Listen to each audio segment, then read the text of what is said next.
ami site internet suñu live tv dal leen ak jàmm ci seen tënku xibaar ci gën a fës nag dañ koy door rek kàddu yi nga xamante ne nag Seydi Gassama nekk njiital Amnesty International daal dina koy yëkkati ni ki tey jii rek ci talaata ji moom nag la mu daal di xam ne rek moo dine jaay doole dëgg nag lañ def kii di Aliou Sané ginnaaw rek bi ñu gisee ne moom ci membre Y'en a marre la bokk dañ ko arrêté woon nag sans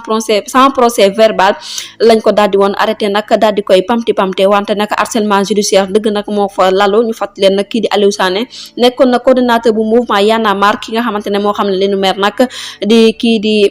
directeur Amnesty International moom Seydi Gassama moom nag la mu daal di xam ne rek moo dina gis nañ ay image yoo xamante ne rek police bi nag bu Ndakaaru nag moom war a comprendre ci yooyu le mbir ndax ki nga xamante ne nag moom mooy Aliou Sané dañ koo arrêté ci arrêté boo xamante ne rek arrêté bu doy waar la ndax dañ koo pamtee ba noppi rek daal di koy méttital ba tey rek Seydi Gassama nag la mu daal di indi rek moo dina nag dina participer nag ci manifestation pacifique bi nga xamante ne nag dañ leen koo tere rek wante nag lépp loo xamante ne rek am na ci rek ci wàllum infraction nag nañu jàpp ne ñoom état bu Sénégal nag génnu ci ak ñi nga xamante ne nag ñoom lañ àndal ba tey rek ki nga xamante ne nag moom mooy Seydi Gassama nag la mu daal di wax rek ci arrestation Aliou Sané nekk coordonnateur bu mouvement citoyen bi ñu arrêté woon nag niki altine yemoo ko ñaar fukki fan ak juróom-ñeent foofu ci cité kër googi te doonte nag lenn kese moo ko taxoon a jug rek waaye da doon dem seeti ki nga xamante ne nag moom mooy leader bi di Ousmane Sonko ci jamono jooju nag lañ ko daal di rek arrêté ndax le 2 juin bi nag dañ ko bàyyi woon mu am ab bàyyi nëgandiku waaye jamono ji nag mel na ni rek dañ koy bëgg a jëlaat yóbbu ko fi nga xamante ne moom mooy ca Ndungu Siin